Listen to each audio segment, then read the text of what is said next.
You're listening to the Trading Bear podcast. This is episode 43, The Daily Show.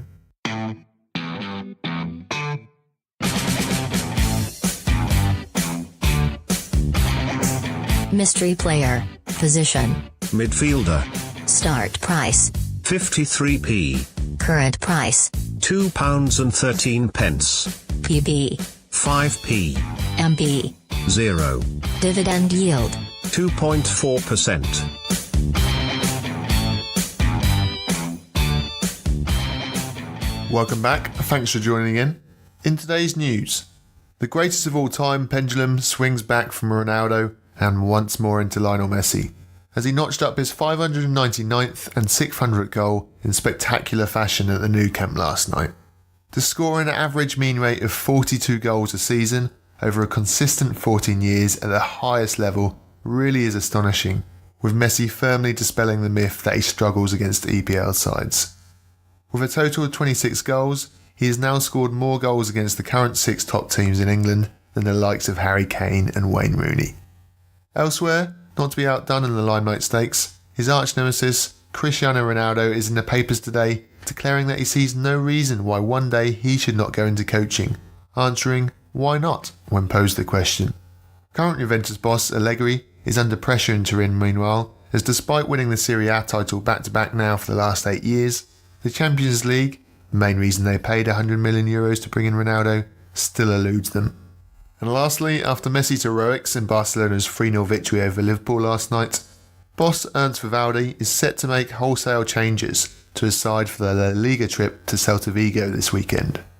With Messi needing to monitor his ongoing groin injury, he certainly won't be risked now the domestic title has been sewn up, with the likes of Ricky P, Abel Ruiz and Inaki Pena taking part in first team training this morning, alongside the more regular member of the first team squad, Carlos Elena. Expect one or two of them to see a small rise upon the naming of the team sheet on Saturday night, ahead of the 7:45 kickoff, with any young name new to the Barcelona team sheet always guaranteed a rise.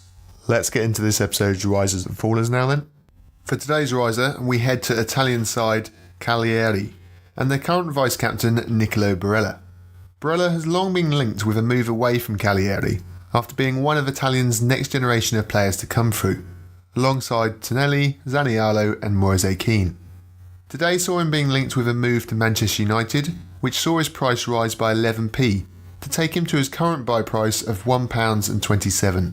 The rumour was reported by Manchester Evening News, using supporting quotes from senior Italian agent Giovanni Branchini. In the report, Branchini described Barella as a Paul Scholes type, able to play box-to-box with a talented array of passing, while also possessing strong leadership skills for a young 22-year-old. It's worth noting that current Chelsea assistant coach Gianfranco Zola also recently stated that Barella was close to joining Chelsea this January gone. Zola said, "I gave Barella his debut in Parma in the Coppa Italia. At the age of 17, he had the means and personality of a great footballer, but to play in a big team he now must grow. Barella to Chelsea? He was very close. He is strong and was always liked by Sarri, but things didn't work out." Now, as to why things didn't work out is not mentioned, but it seems very unlikely now that Barella will start his 2019-20 season in the red and blue of Cagliari. And talking red and blue, that leads us nicely into today's faller, as we swap the Italian red and blue of Cagliari for the English red and blue of Crystal Palace. News broke today that Palace fullback and England under-21 international Aaron Wan-Bissaka has committed his short-term future to the Eagles and won't be moving this summer at least. This news saw his price tumble 22p to take him down to a current price of £1.84. Now, a drop in Wan-Bissaka simply had to come at some point. For as good as player as he may be, and for the record, I believe he is an extremely talented player who will definitely play at a high level, his price has long been well over his true value, and was a defensive version of Mason Greenwood in that respect. On the recent rumours though, Wan-Bissaka had this to say to the Evening Standard today. "The situation just shows that my performances don't go unnoticed, but I am with Crystal Palace at the moment. That is where my contract is, and that is where I will be next season." As for his future PB value, he went on to add, "I would like to add goals and rack up more assists than I have this season.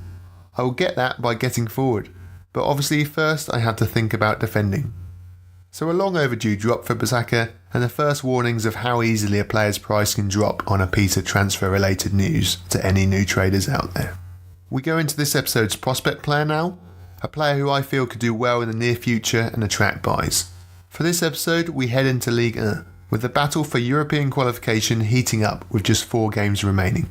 More specifically, we head to the south coast to the Mediterranean city that lies just west of Marseille, and it's this year's Ligue 1 surprise package, Montpellier. At one point the best of the rest, in second place behind PSG, they now sit in 5th, 5 points behind Saint Etienne, who currently hold the last European spot. Montpellier travel to Saint Etienne in a crucial single-day match day on Friday night next weekend on May the 10th. But before that they host relegation-threatened Amiens at home this Sunday in a 2 p.m. kickoff. Leading the charge is Montpellier's top scorer this season, Andy Delot. Delot has scored 14 and 32 this year, with more importantly 3 of those coming in the last 2 matches, in their 3-1 and 3-2 wins against Strasbourg and Paris Saint-Germain respectively. Priced at 38p with a 1p spread, he sits in the calculated gamble section. With recent form, an easy home fixture and a follow-up fixture on a single game day, this episode's prospect player is Montpellier forward Andy Delot. Let's move into some of your questions now then. This episode's first question comes via Index Gain, with Nick wanting to know the following. Do you think the summer media bonus period will refocus traders back on dividends? Regular winners should see a CA boost, capital appreciation boost, as well as the dividend returns which can be reinvested towards the 5% bonus. Or will the various tournaments at youth level keep the youth pumping market alive and kicking throughout the summer? So firstly, do I think the summer media bonus period will refocus traders back on dividends? Yes and no, Nick. Certainly the idea of the media bonus is to keep traders keeping their money in the platform over the long period with no match days. Over this period, it's extremely likely that the core bunch of MB players will pick up the vast majority of the dividends. And this will definitely lead to traders buying these players as they see the likes of Pogba and Messi winning day after day. We've already seen evidence of this with Pogba's recent 3-day haul of media leading to a spike of 30p, before the media went to Messi, leading to a spike in his price. So that's the yes part. The no part comes as traders are always looking for the next big thing, and as you alluded to, we'll be scouring all the various tournaments, be it the Under-21 World Cup, the African Cup of Nations, or indeed the Copa America, eager to find that player before the masses pile in. It would certainly be nice if there was a greater focus on dividend winners, especially PB next season, as this is ultimately what sets the platform apart from other forms of gambling, and gives it that selling point to attract more serious investors, as opposed to the casual gambler. Whether or not we see PB divs increase before the start of next season, I have my doubts, but any change that would create a greater focus on dividends would certainly get my approval. The second question comes from an email from Rob H, with Rob writing, how long have you been trading on Football Index now, and during your time on the index, how much of a part does experience play? Thanks for your question, Rob.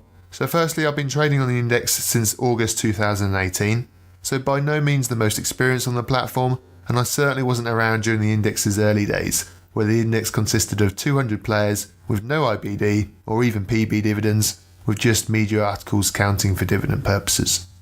It's fair to say the index has undergone massive changes and growth in a very short time frame, with the exponential growth set to continue next year. To give you an idea of this, when I joined last August, the footy was around the 30,000 mark, and as of yesterday, May 1st, 2019, it's sat at 92,873, so over 200% growth in just 9 months. Now, I don't think it will quite repeat that growth level next year, but then I don't think many would have predicted a figure of over 90,000 this time last year, so who knows. As for the second part of your question, how much of a part does experience play? Well, I think like most things in life, and certainly in any trading field, it certainly helps and gives an advantage, but only if you're reflecting and analysing the right trades. A good trader is able to pick up signs and analyse their errors extremely quickly to learn and profit from them in the future. Certainly when I first joined the platform, I would sell players too quickly, I would IS rather than market sell, and I wouldn't take into consideration what the majority of other traders were thinking if I had a contrary view. A move that can pay dividends, excuse the pun, but can also get you nowhere and leave you frustrated if you're too stubborn. As a concrete figure, I would suggest a figure around about 3 months. 3 months being the first hurdle to pass in terms of getting used to the basics of the platforms, and then after that, every day you pick up bits and bobs to aid your trading decisions. And that's it for this episode. You can download and subscribe to the show on iTunes, Spotify and Podbean. Head over to the website to send in a question, tradingbearpodcast.com. Alternatively, you can find me on Index Gain or Twitter under the name Trading Bear. Thanks for listening and stay tuned for the Mystery Player.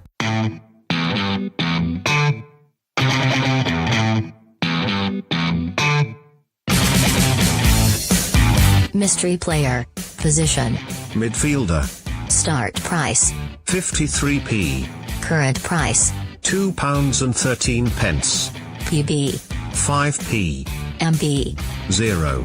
Dividend yield. 2.4%. Trading Bear. Today's mystery player was future Barcelona player Frankie de Jong.